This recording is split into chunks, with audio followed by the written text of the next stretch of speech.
Лица театра – это подкаст о тех, кто работает, выступает и сотрудничает с Татарским театром оперы и балета имени Мусы Джалиля.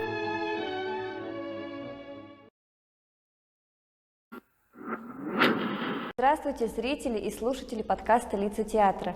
Сегодняшним нашим гостем стал лауреат международных конкурсов, первый солист Татарского театра оперы и балета имени Мусы Джалиля, хореограф и постановщик Алессандро Кагеджи. Добрый день.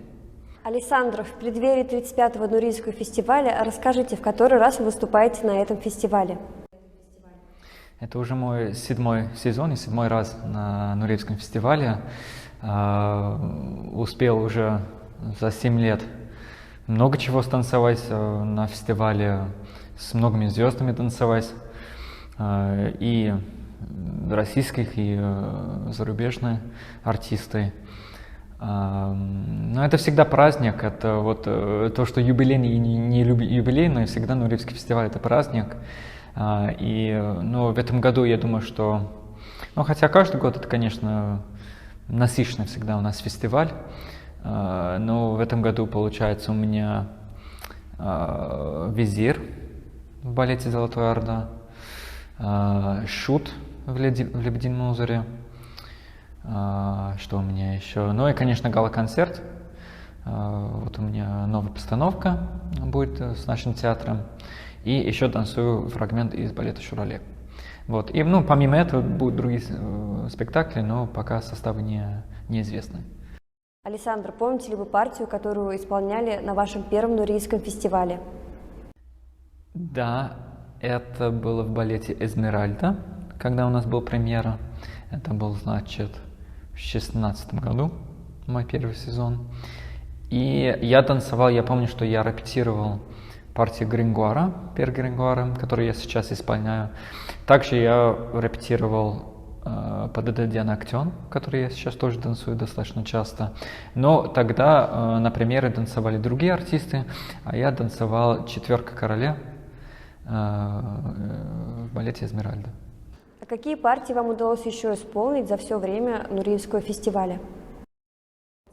Шут я очень много раз танцевал. Я, наверное, не танцевал только первые 2, может быть, 3 сезона, потому что у нас еще были и Олег Ивенко тогда еще танцевал шут, и еще у нас был солист Коя Акава. И обычно они танцевали на фестивале, а я танцевал в течение сезона. Потом стал я танцевать. Вот, поэтому я, наверное, на фестивале, не знаю, раза 5 точно я танцевал уже подряд, 5 лет. Вот. Еще «Голубая птица» в прошлом году я танцевал на премьере «Спящей красавицы», «Визир» «Золотая Орда», «Огненный шайтан» в «Шурале». Сейчас помню, столько всего было, потому что каждый год идут какие-то стабильные спектакли, как «Лебединое озеро», как «Шурале» тоже достаточно часто идет на фестивале. Вот. А есть вот спектакли, которые меняют каждый год, плюс еще премьерные спектакли. Из премьеров, что я танцевал? В «Корсаре» я танцевал, хотя тоже вот экстренный случай был, там должен был Олег танцевать, а на сдаче спектакля я вот первый акт он танцевал, а на второй акт на ПДД я вышел. Там я тогда помню, я и так волновался, и потом в антракте объявил наш художественный руководитель, что такого случилось, сейчас видит молодой солист Алессандро Кагеджи в партии «Раба Али». И я стою за кулисами, такой: зачем мне это сказал? Можно было просто ничего не сказать, и никто бы ничего не заметили. Вот. А так вроде успешно танцевал. Опять же, я репетировал эти партии, но не планировал это станцевать. А сейчас каждый спектакль, не только на Нуреевском, мне ставят в этой партии. То есть, видимо, успешно было. Каково это выступать, не зная, что точно вы будете это исполнять? Она как-то по-другому чувствуется, эта партия, нежели когда вы ее долго готовите и точно знаете, что будете исполнять в спектакле? Больше всего волнение, потому что именно в тот случай мне сказали, что тогда Олег Ивенко танцевал. Мне уже предупреждали, что ему что-то не очень, он плохо себя чувствует, будь готов. Поэтому я приехал заранее, я разогрелся, в принципе, я был готов выйти. Но и репетиций достаточно много были, я уже прошел на сцене много репетиций, потому что разные составы, и каждый день репетиции, чтобы так не перегрузить артисты. Но все-таки только после спектакля понимаешь, что что-то в этом есть, потому что какая-то спонтанно происходит на сцене. Конечно, хочется быть более под контролем, а не так, что выйти, надо станцевать и все. Но зато, вот я говорю, какая-то спонтанно, какая-то вот особенная энергия. Есть, когда такие случаи. Вот то же самое у меня было, вот пример «Визирь» в «Золотой Орде». Опять же, я чуть-чуть репетировал, потому что это было после ковида. Это был тоже юбилейный спектакль Георгия Кофтона, постановщик этого спектакля. И они собрались оригинальный состав. И партию «Визиря» танцевал Нурлан Канетов. Он тогда приехал из Казахстана, но был момент, когда мы не знали, приедет ли он, потому что было ограничение с ковидом. И я всего лишь репетировал, я выучил там у него 2 монолога. Но, в принципе, это не самая большая часть, это он везде занят в спектакле. И я выучил вот эти 2 соло, и все, мне сказали, что нет, он приезжает, все хорошо. Я перестал учиться, репетировать. Он станцевал первый спектакль, и мне на следующее утро в 9 часов утра мне звонит педагог, говорит: ты сможешь танцевать? Это, конечно, да, конечно. Да. Потом выброшу трубку и такой: так, я ничего не знал. Сразу побежал в театр, сам позанимался, педагог приехал, и мы весь балет учили где-то за 3-4 часа. И там очень многие сцены, бои, драки, с мечами, мизансцены, очень многие сложные дуэты, которые я никогда не репетировал с партнершей. Очень многие массовые сцены. Вот вообще-то у нас постановка Кофтона, очень многие массовые сцены. И «Спартак», он любит, что вот многие артисты, и хоры, и балеты, и абсолютно все были на сцене. И, конечно, другое дело, когда ты танцуешь соло или даже дуэт, а когда все на сцене, ты так потеряешься, и там и с реквизитами, и там за кулисами тебе кричат: сюда, туда, вот все. И так я даже помню, что какие-то вот мизансцены, драки, я вот сказал, что слушайте, я не могу вот этого выучить сейчас, станцую я первый акт, и в антракте я даже не отдыхал, вот в антракте я выучил то, что мне надо было танцевать во 2-м акте. А по-моему, вроде, извините, что перебиваю, что за кулисами Нурлан вам прям подсказывал, что... Да, он, конечно, пришел, он сидел в первом кулисе, и я вот ушел со сцены, и он мне сказал: вот иди вот с той стороны, с этой кулисы, теперь у тебя вот следующая сцена. Вот. Поэтому я вот, огромное спасибо, конечно, Нурлану, что он мне помог. И, вообще, все артисты, я очень люблю наш коллектив, вообще люблю наш коллектив, но в плане, что когда у кого-то большая премьера или случится такого, что просто влетел в спектакль, и надо было быстро соображать, тем более на таком юбилейном спектакле, наш коллектив очень всегда поддерживает, они прям вот эту энергию вот очень чувствуется, это очень важно. И, опять же, станцевал, вроде не позорил себя, и с тех пор я вот единственный состав сейчас получается в «Визире». Вы его исполнили и на Нурийском фестивале в прошлом году, и в этом году, получается, тоже исполнили? Мне кажется, я может уж 2 раза на фестивале я танцевал. Не помню. А может быть, 1 раз только. Подожди, ты 20-го? Да, 1 раз, сейчас 2-й раз будет. А вообще-то, раза, наверное, 4 уже станцевал. Что-то новое для себя в этой роли вы ищете или ориентируясь на образ Нурлана в этой партии? В начале, первый спектакль, я, конечно, все взял от Нурлана, но это потому, что надо было быстренько учиться, и не было времени освоиваться себе в этой партии. А уже на следующий спектакль, это было через полгода, может быть, как раз это было в прошлом году на Нуреевском. Конечно, было больше времени думать, в принципе-то я смотрел запись только, чтобы исполнить порядок, а так я все только свое взял, все обдумал, что за персонаж,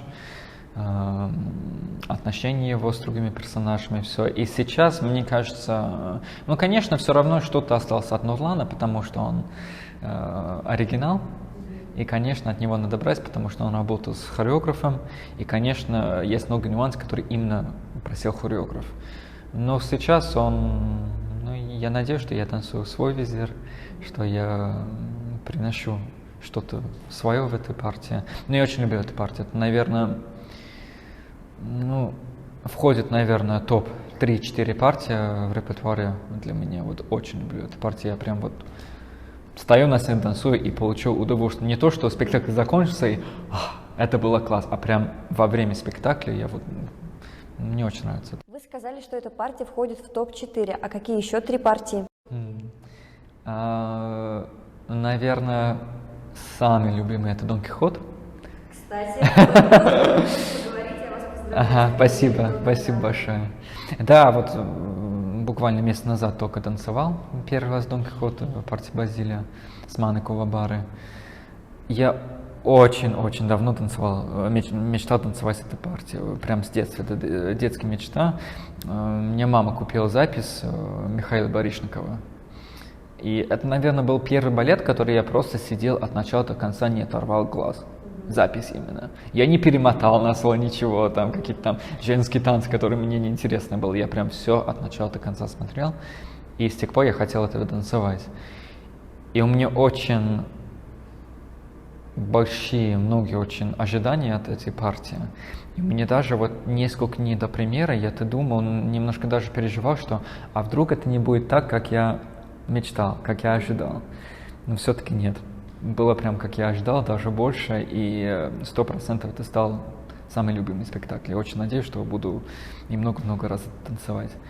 У вас даже мама приехала на премьеру. Да, у меня мама еще приехала. Ну вот, она всегда говорила, что вот когда ты будешь танцевать Базиль, неважно что, я буду на твоей премьере. Я думаю, вас еще очень сильно поддерживала ваша партнерша Мана Кувабара. Это безусловно. Но, во-первых, она опытная уже, она танцевала уже один раз в нашем театре и много раз раньше в Красноярском театре, где она раньше работала. Поэтому, конечно, она, безусловно, мне помогла. И, дальше не только в театр, приезжали домой, поужинали и все. И начали записи смотреть, то, что мы снимали репетиции, начали другие записи у другие артисты там. Вы, наверное, тогда на все 100% почувствовали итальянскую свою кровь, когда выступали, потому что я вас впервые видела в партии Меркуцио, и тогда я просто поняла, что вот, это мой настоящий, любимый Меркуцио.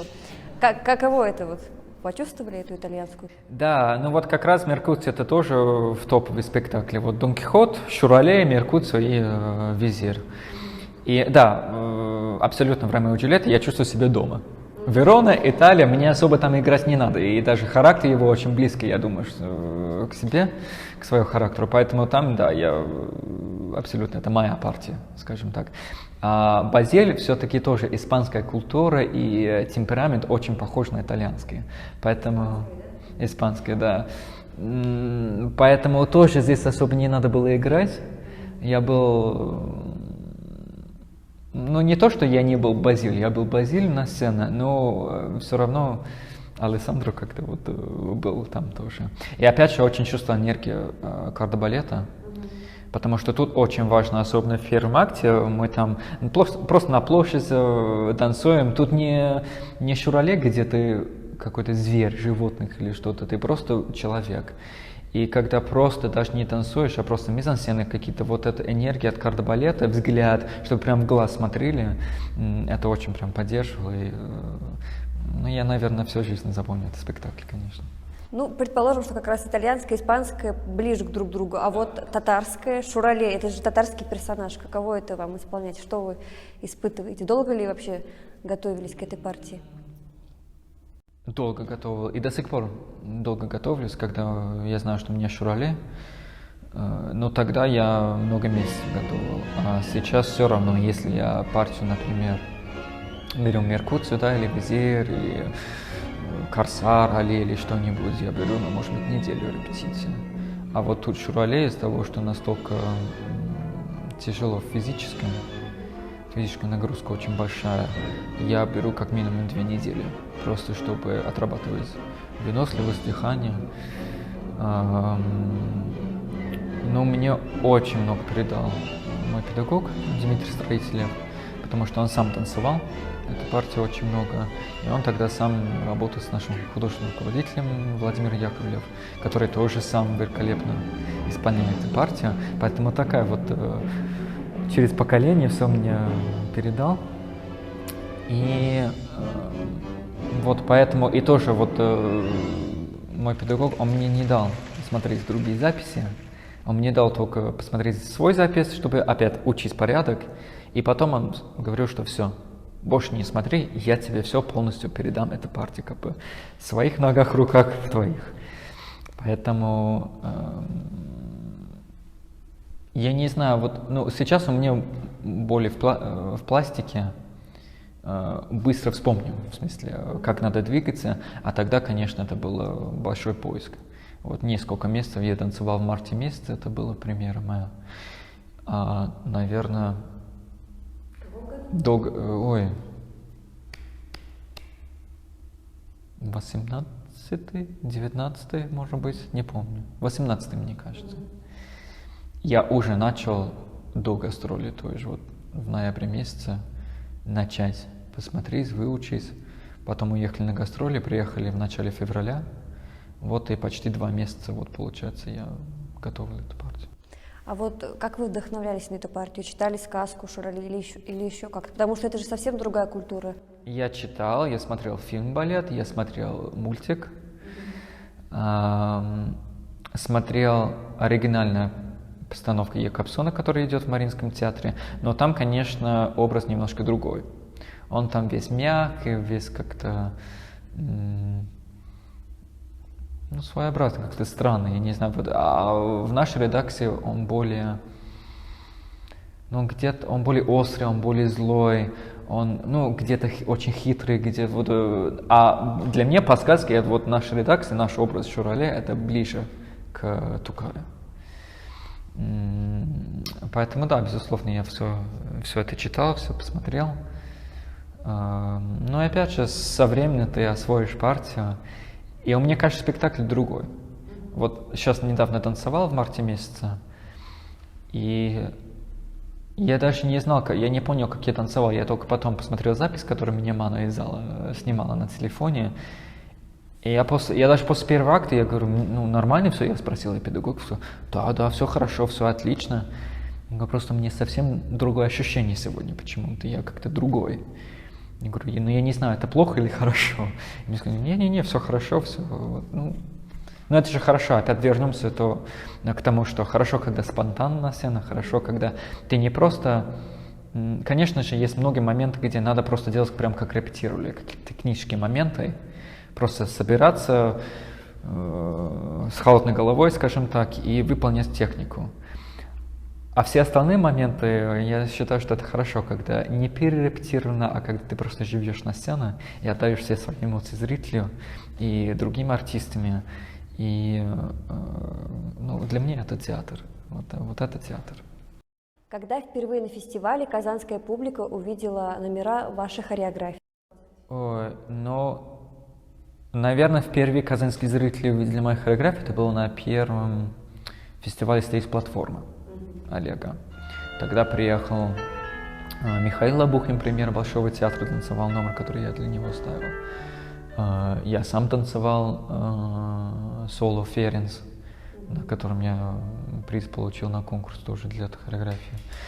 А на Нуреевском фестивале они впервые увидели, если не ошибаюсь, только в прошлом году. Да, и тогда так пошутили, что это не гала-концерт Нуреева, а бенефис Каджиджи, да, потому что так получилось, что у меня должен был только 2 номера. Это вот «Ференс» опять я танцевал, сам исполнял, и «Игра чудаков» номер. Потом получилось, что им надо было какой-нибудь номер на второй акт. Я ставил «Тарантелло», который я танцевал с солисткой из театра Станиславского, Анастасией Леменко. И потом еще получилось, что я выручил фламенко, который мы совместно сделали с Аней Федоровой. И вот я поставил все вот антураж для этого. Поэтому 4 номера получилось у меня на гала-концерте. И ну вот после этого опять заказали. Чем удивите нас в этом году? В этом году вы увидите номер, называется «Маленькая история в большом городе». Это, я бы даже не сказал номер, как мини-балет, миниатюра, свита, да, неважно как назвать, но это уже не номер, это потому что где-то 15 минут будет идти, где-то 30 человек заняты на сцене, вся из нашего театра. И это был заказ Владимира Яковлева, нашего худрук. Не буду все Ну, хотя бы тематику. Но тема вдохновления — это Чарльз Спенсер Чаплин. Вот, и фильм его «Огни большого города». Вот, поэтому я думаю, что зрителям очень интересно будет, потому что... Ну, Чаплин-то, он везде известный, но я думаю, что особенно в России его фильмы очень любят. Поэтому я очень надеюсь, что буду все-таки...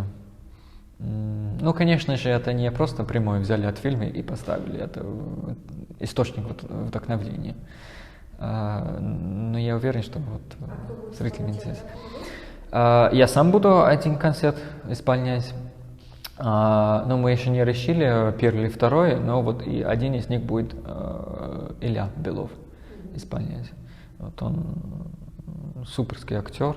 Мне очень нравится, как он танцует, он всегда, хотя да, вот он многие сольные партии не танцует, он более актерские, гротесковые партии танцует, но он очень в Корсаре, вот недавно у него был Модест, премьера в Анюте, и он очень умный артист, вот с ним одно удовольствие работать, потому что каждый раз он приходит на репетиции, и прям видно, что он уже, хотя прошло всего лишь 24 часа, вот он уже все обдумал, приходит со своими мыслями, своими нюансами, и получается вот это самый идеал для хореографа, чтобы не повторять одно и то же каждой репетиции, что артист пришел и справился с замечаниями, которые были на предыдущий день, и я могу добавить и добавить и добавить, просто бесконечно творить.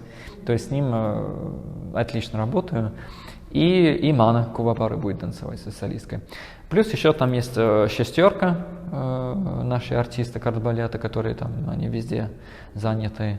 Антон Паладюк будет партию боксера исполнять. То есть там очень многие разные партии, в принципе, как и игра чудаков получилось. Вот я считаю, что для нашего театра у нас очень много замечательных именно актеры. Вот, это очень сильная сторона нашего коллектива, что именно актерское мастерство очень хорошо умеет передать. Поэтому я опять же решил, ну и, конечно же, Чаплин, это тут мимика, все должно быть очень яркое. Поэтому тут очень многие интересные партии для фестиваля, поэтому... А как вот вы подбираете музыку для своих номеров?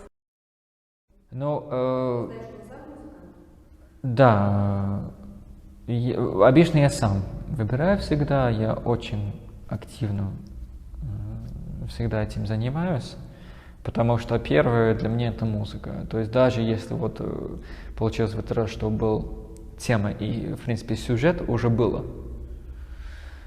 все равно я ничего не начинаю ставить как без музыки. То есть когда у меня музыка полностью есть, тогда я начинаю ставить. В этот раз получилось немножко такое collaboration, скажем так, совместная работа с Владимиром Яковлевым и также с Натальей Яковлевой, вот, как концертмейстер, потому что была задача, чтобы была музыка Чаплина самого из фильма. Но так как музыка Чаплина, она красивая, но она миниатюрная, то есть длится произведение пару минут, потому что это было специально для фильма, чтобы был в заднем плане. А чтобы ставить на это музыку, вот не все произведения я не смог на это ставить, потому что это просто не подходит к танцу.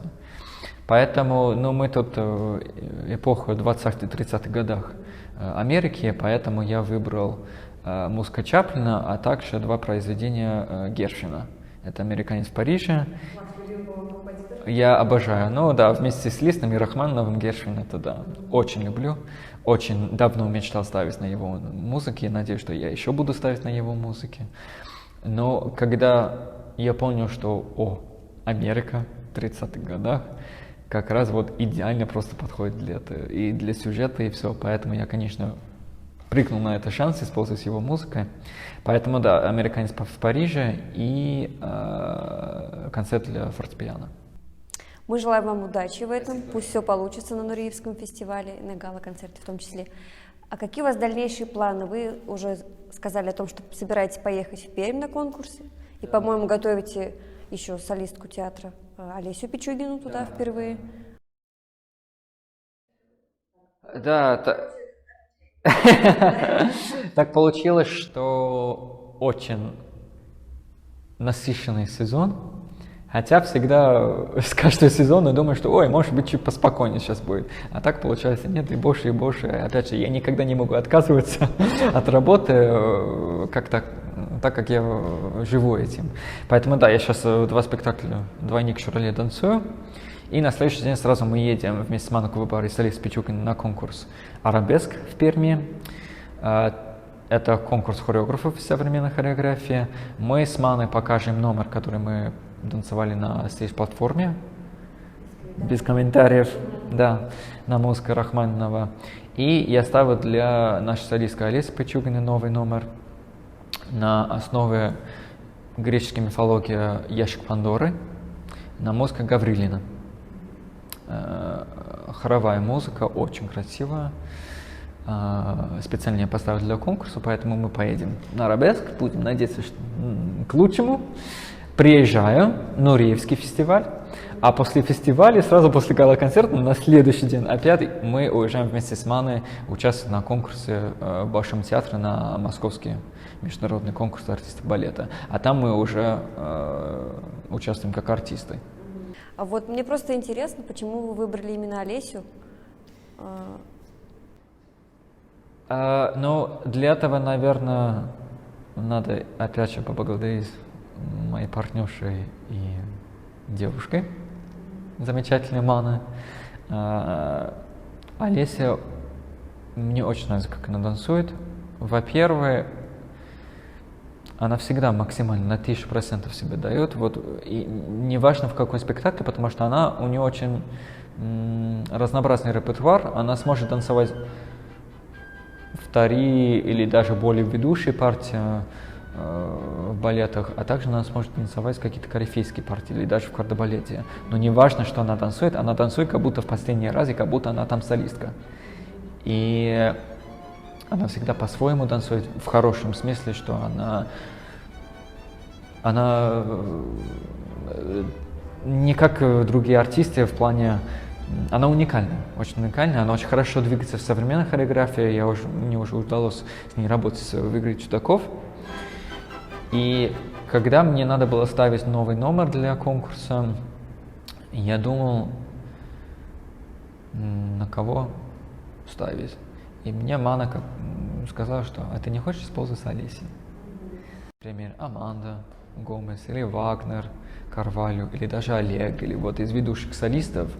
Но опять же, у нас спектаклей много, и время было бы меньше с ними работать. А вот с Олесей мы работали каждый день, неважно в какое время, иногда очень поздно вечером, иногда очень рано утром. И я очень рад с нашей работой. И я очень надеюсь, несмотря на результаты конкурса, что она будет это номер танцевать не только сейчас, а много-много раз на разный концерт. Александр, спасибо вам за эту интереснейшую беседу. Желаем вам творческих успехов не только на завтрашнем спектакле, но и на Нурийском фестивале, на гала-концерте. Пусть все сложится. До новых встреч. Спасибо.